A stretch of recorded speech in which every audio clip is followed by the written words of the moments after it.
Bum bum bum bum bum bum bum bum bum bum bum bum. The Peter Dislike Show. Bum bum bum bum bum bum bum. We're coming up to perhaps one of my least favorite months of the year, February. And I want to talk about a few times when I got traumatized in February, and that's how I came to strongly dislike the month.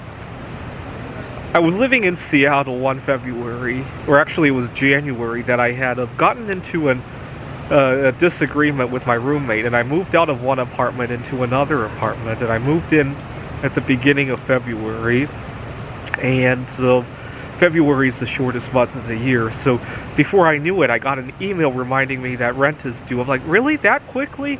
And then I remembered it's because it was February and it's short. And it wasn't the end of the world, but after just getting out of a toxic roommate situation, sometimes I get so eager when I have roommates to want to network with people and hope to meet my future life partner that sometimes things go south really quickly. That's part of the game, but that's alright. It was just that I had just swallowed a big bullet, and now all of a sudden I get an email reminding me that rent is due when I wasn't expecting it. I had the money. It was just awkward. And so that was 2015. Now, this is Seattle. In the springtime, it's real comfortable to live out of your car. Usually I move out to my car in March or April. But in 2016, I was so upset about what had happened the previous February that I decided to check out at the end of January.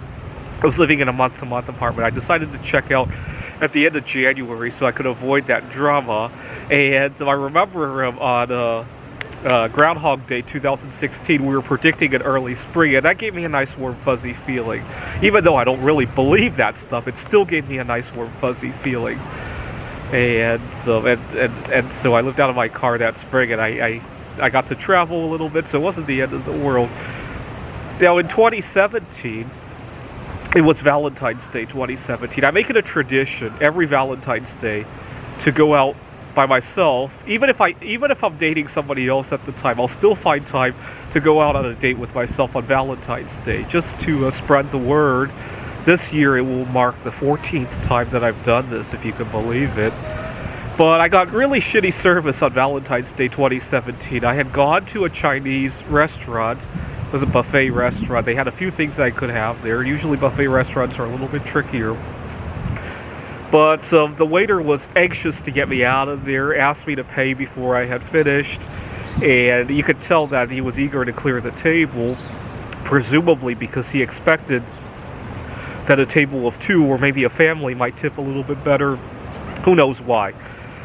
But he has the audacity to give me this form to fill out about my experience.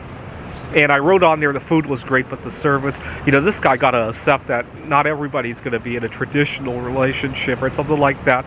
It was 2017, Trump had just gotten elected, and so I took a piece of paper and I drew a $0 bill with Trump's face on it, and I gave that to him as a tip. And so after that, every February, I think, what's going to go wrong this year? Now, I remember 2020, Groundhog Day also predicted an early spring. I'm like, oh, this is great, except we were forced to stay inside, right? And it really wasn't that good of an early spring anyway. I think it still snowed a couple of times that year in Seattle. This is the Peter Dislike Show. Bum bum bum bum bum bum bum bum bum bum bum bum. The Peter Dislike Show. Bum bum bum bum bum bum bum.